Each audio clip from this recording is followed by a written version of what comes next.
ડાંગ જિલ્લાના 3 દિવસના પ્રવાસ દરમિયાન બીજા દિવસે સવારે અમે નીકળી પડ્યા ગિરમાળ ધોધ જોવા માટે। ડાંગ જિલ્લામાં આમ તો દરેક કદમ પર આપણને પ્રકૃતિના દર્શન થાય અને જ્યારે સાથે નાના બાળકો હોય ત્યારે તો આપણને ડાંગ જિલ્લામાં ફરવાની ખૂબ જ વધારે મજા આવે। એકદમ હરિયાળા રસ્તા પરથી ડાંગ જિલ્લાની સંસ્કૃતિને જાણતા જાણતા અમે થોડા આગળ વધ્યા। ડાંગ જિલ્લામાં તમને ઠેર ઠેર નદીઓ અથવા ઝરણા જોવા મળે। અમે જ્યારથી ડાંગ જિલ્લામાં પ્રવેશ્યા ત્યારથી વરસાદ બંધ થવાનું નામ નથી લીધું।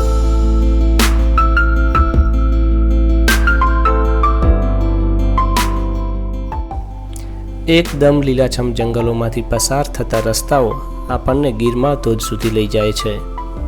અહીંયાની પ્રકૃતિ જોઈ અને આપણું મન પણ ખીલી ઉઠે।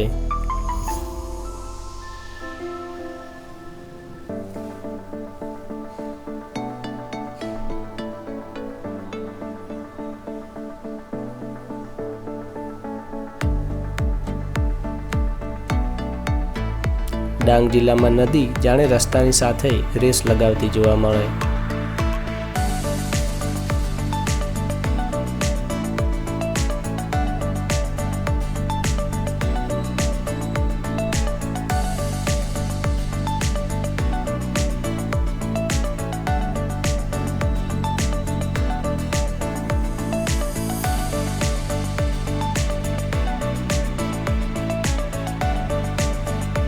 અહીંયાની સંસ્કૃતિ પણ આગવી છે। અહીંયા તમને સરસ મજાની ખેતી અને પશુપાલન થતું પણ જોવા મળે।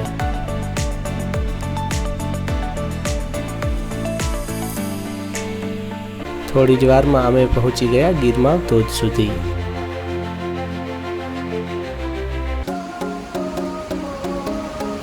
મહેશભાઈ મજા આવે ને ડાંગમાં? આવતે વર્ષે ફેર આવવાનું? જયપાલ ઠંડી નહીં લાગતી ને? નહીં લાગતી ને? સરસ।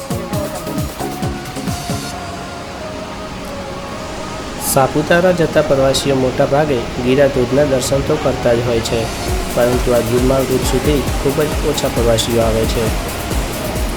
ચોમાસા દરમિયાન આ ધોધ પોતાના સૌથી સુંદર રૂપમાં હોય છે। જ્યારે પાણી ઝડપથી નીચે પડે છે ત્યારે ધુમ્મસ જેવું વાતાવરણ બનાવે છે।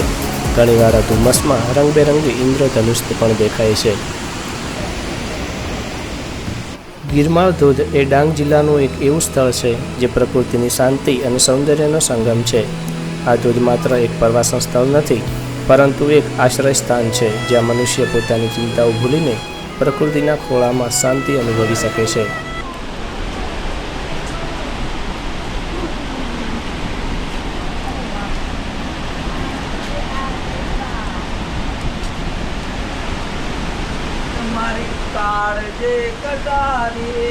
એ હા મેં નાના ઝરણા પડે જો આ વાદળું નીકળે આખું વરાળ ભેજ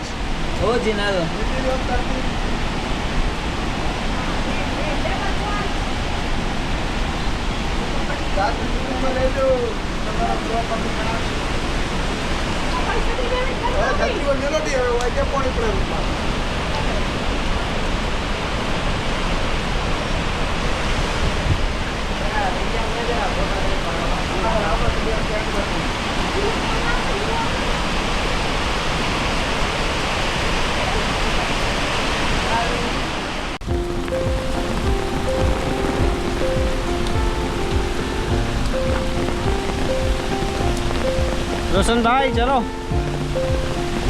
અહીંયા ઊભા રહીને પણ ધોધ જોઈ શકાય છે અને સાથે જો તમારે હજુ આગળ જવું હોય તો પણ જઈ શકાય છે। સરસ મજાની જગ્યા છે।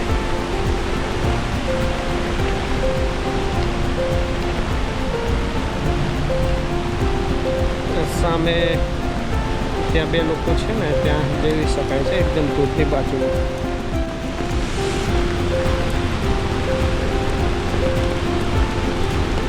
અહીંયા પગથિયા બનાવ્યા છે, બહુ સારા છે, જ્યાંથી લાપસી ના શકાય એ માટે ઉપર ગ્રીડ ટાઈપ બનાવેલું છે.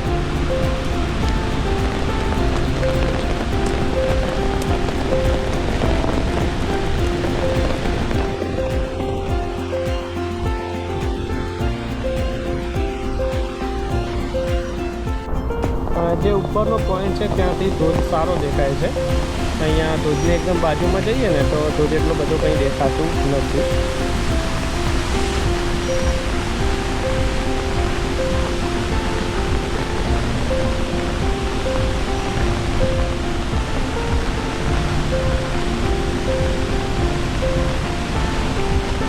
કાપો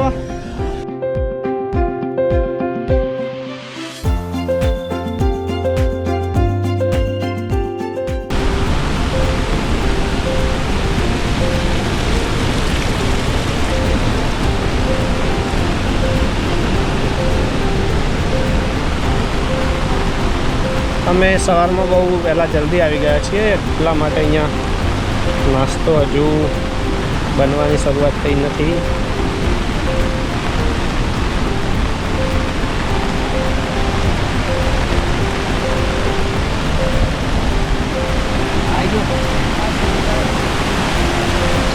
આ છે ટોપ લેવલ, અહીંયાથી આ ધોધ પડે છે, નદી આવે છે.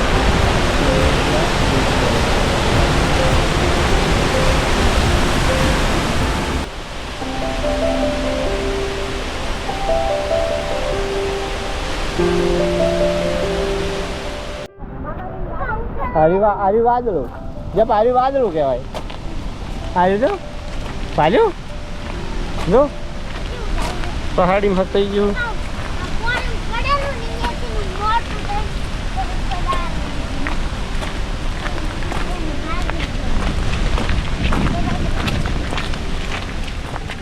ગિરમાળ વોટરફોલની મુલાકાત લીધા પછી પ્રકૃતિની સાથે સાથે અમે થોડા આગળ વધ્યા. કુદરતે અહીં ખુલ્લા હાથે પ્રકૃતિ વેરી છે અને અમારા ડાંગી મિત્ર રોશનભાઈ અમને લઈ ગયા ગુજરાતની અને ડાંગની સૌથી સારામાં સારી જગ્યા ગણાતી એક જગ્યા એટલે યુટર્ન.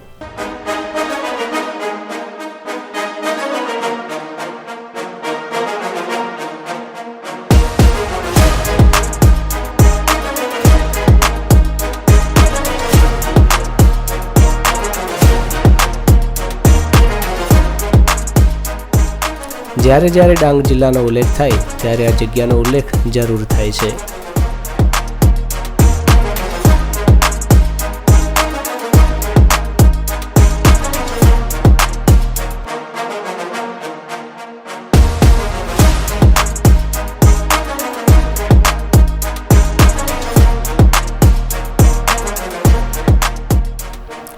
કુદરતે બનાવેલી અદ્ભુત સૃષ્ટિના દર્શન આપણને આ જગ્યા ખાતે થાય. સરસ મજાની શાંતિની જગ્યા એટલે આ યુટર્ન.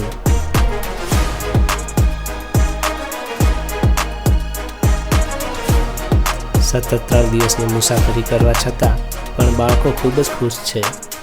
તેમને જિંદગીમાં પહેલી વખત આટલી સુંદર જગ્યા જોઈ છે. પ્રકૃતિની આ પળોને જો જીવવી હોય તો આપણે આ સ્થળોની મુલાકાત લેવી પડે. પણ અમે એ સ્થળોને હંમેશા યાદ તરીકે ફોટોગ્રાફીમાં રાખવા માંગતા હતા. સરસ મજાના બેકગ્રાઉન્ડ સાથેના ફોટો ક્લિક કર્યા પછી અમે સફરમાં આગળ વધ્યા.